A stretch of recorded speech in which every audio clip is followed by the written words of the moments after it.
UP के फतेहपुर जिले में लोकसभा चुनाव की तैयारी को लेकर कार्यकर्ता सम्मेलन में आई अपना दल एस की राष्ट्रीय अध्यक्ष अनुप्रिया पटेल ने सम्मेलन में आए कार्यकर्ताओं को संबोधित करते हुए कहा कि वर्तमान समय में उत्तर प्रदेश में अपना दल एस तीसरी नंबर की पार्टी बनकर उभरी है।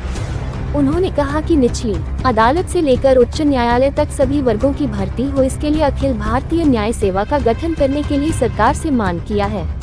उन्होंने कहा कि अभी तक केंद्र सरकार में पिछड़ों के लिए कोई मंत्रालय नहीं है, इसलिए सरकार से मांग करते हैं कि पिछड़ा वर्ग कल्याण मंत्रालय बनाया जाए। वहीं उन्होंने मीडिया से मुखातिब होते हुए विपक्ष पर तीखा हमला बोला है। उन्होंने इंडिया गठबंधन को ताश के पत्ते की तरह बिखरना बताया। कहा कि 2024 पूर्ण बहुमत में बनेगी बीजेपी की सरकार।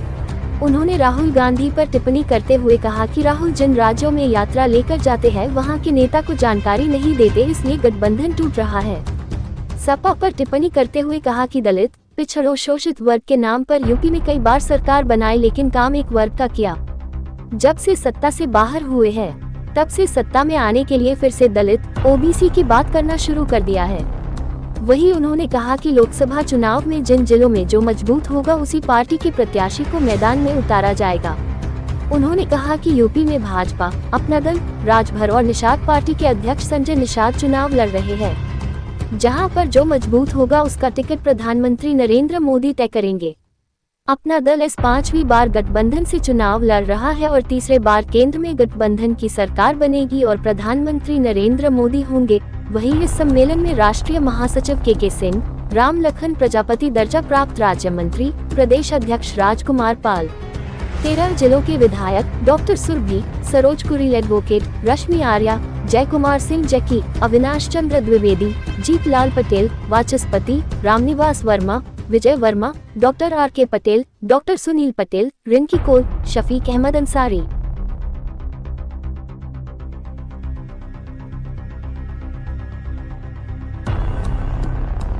अपने आप को अलग कैसे पाते हैं? क्या मैंने तो अपने वक्तव्य में समझा दिया कि अपना दल कैसे अलग है। विपक्ष में रहकर पिछड़े, दलित, अल्पसंख्यक की बात करना और सरकार में रहकर उन मसलों को उठाना, उनका समाधान करवाना, यही अंतर होता है।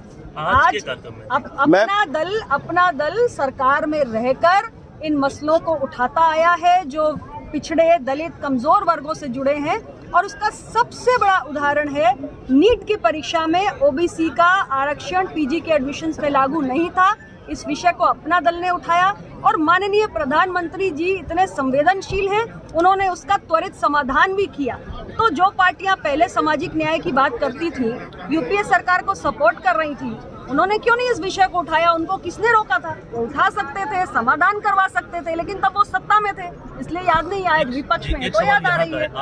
मैम, असरुद्दीन ओवैसी को लेकर के किस तरह देख रहे हैं? इस वक्त लगातार वो विवादित बयान देते चले जा रहे हैं, वो हिंदू मुस्लिम कहीं ना कहीं पे कराने पे लगे हुए हैं। सरकार विकास की बात कर रही है। आपने कहा 25 करोड़ लोगों को हमने गरीबी रेखा से ऊपर कर लिया। विकास हो रहा है, लेकिन 80 करोड़ लोगों को मुफ्त में खाना देना पड़ेगा। ये बताइए कि आपके देश का किसान इतना बढ़िया प्रोडक्शन कर रहा है, हमारे देश में नहीं मिला उनको। ऐसे तमाम कार्यक्रम कांग्रेस कराती है, इनके निमंत्रण उनको नहीं मिलता।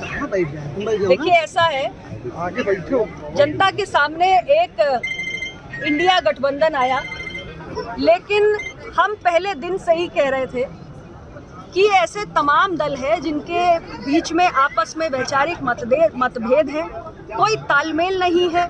ये सभी सर्वाइवल के संकट के कारण एक साथ आए हैं और पहले दिन से लेकर लगातार इनकी जो बैठकें हुई वो सिर्फ एक फोटो अपॉर्चुनिटी ही थी।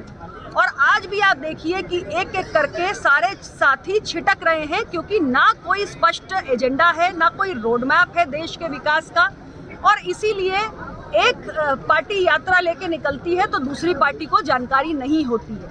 ये अपने आप में स्पष्ट है कि कोई मन से गठबंधन कभी था ही नहीं और इसीलिए ये ताश के पत्तों की तरह चुनाव आने से पहले ही बिखर चुका है, जिसकी हमने तो डिक्लेरेशन पहले ही कर दी थी, क्योंकि हमें मालूम था कि ये कोई वैचारिक मेल मिलाप नहीं हुआ। विपक्ष का बयान आ रहा है कि लगातार ईडी का प्रयोग कर रही है बीजेपी। नहीं, देखिए, मैं सिर्फ इतना ही कहना चाहती हूँ, जांच एजेंसियां अपना काम करती हैं और कानून अपना काम करता है, उसमें हमें बहुत टिप्पणी नहीं करनी चाहिए। वो लोग कहते हैं कि मैडम विपक्ष पर ही क्यों ईडी और इनकम टैक्स जो भी है जांच करती है, सत्ता पक्ष में जहाँ भाजपा सरकार है वहाँ पर कार्रवाई क्यों नहीं होती है? मैं कह चुकी हूँ अपनी बात इस संबंध में। जी